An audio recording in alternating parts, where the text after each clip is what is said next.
Halo kawan. Video ini saya akan review ini few piece punya MG44 lah, wireless vacuum cache.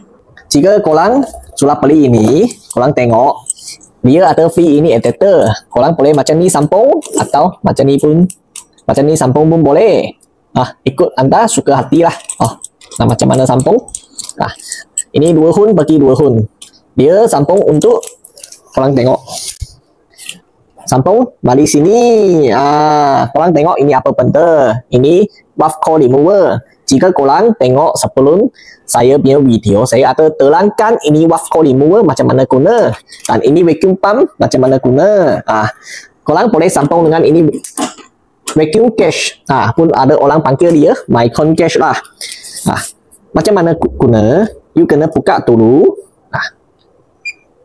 Buka, dia akan tunjuk ini. Tapi yang penting you kena masuk bateri dulu lah. Sudah masuk bateri, korang tengok dia macam ni sebab dia perlu starting vacuum. Jika korang nak tahu dia original ke bukan, dia sini ada tulis lah. Ada barcode ni, korang boleh check lah. Ada serial number ni. Dan korang tengok sini ada tulis joling, masuknya dia boleh sambung dengan itu F lah. Korang tengok jika you nak sambung, you kena download joling dulu. Ini F. You sudah masuk, you kena pastikan Bluetooth dengan itu location sudah buka. Ini 2 benda, sudah buka. Ini dia pressure punya lah. Kalau sambung cache meter ada apa. Jika you nak sambung dengan ini vacuum cache, you kena masuk evacuation. You kena masuk inilah. Nanti you tekan ini, tengok dia sudah detect dia. Jadi you tekan. Dia sudah detect, dia tulis ATM. ATM apa masuk? Dia tak ada apalah. Kamu tengok ini, kami boleh tekan ini menu, tekan lama, dia masuk menu. Saya unit boleh pilih. Micron atau saya tekan ini, saya boleh pilih lain punya unit. Empa, to, banyak unit lah. Tapi kami biasa guna micron lah. Dia akan save. Jika you mau tengok lain unit, you pun boleh. Tengoklah, ini unit alarm, you pun boleh set alarm loh. Alarm high low atau mute. Macam ni lah. Pakai jenis setting. Auto off unit lah. Macam ni lah. Jadi jika ada apa, you pun akan dapat user manual. You pun boleh tengok dalam lah. Sekarang saya sambung sini. Janji kena ketat. Semua tempat kena ketat loh. Sudah ketat. Ini buka. Saya kena buka vacuum pump loh.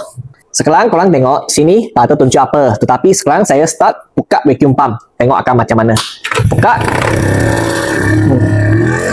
Tengok dia sudah turun. Dia micron akan turun. Dia sini turun. Dia akan pakai signal untuk ini phone.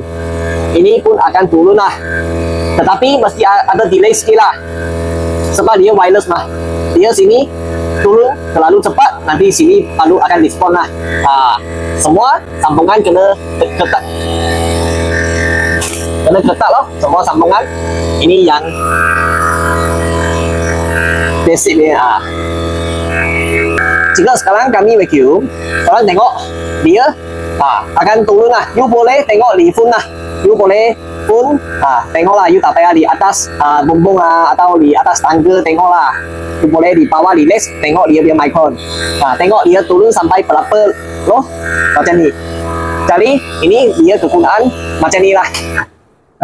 You tengok dia akan naik balik jika saya sudah stop vacuum.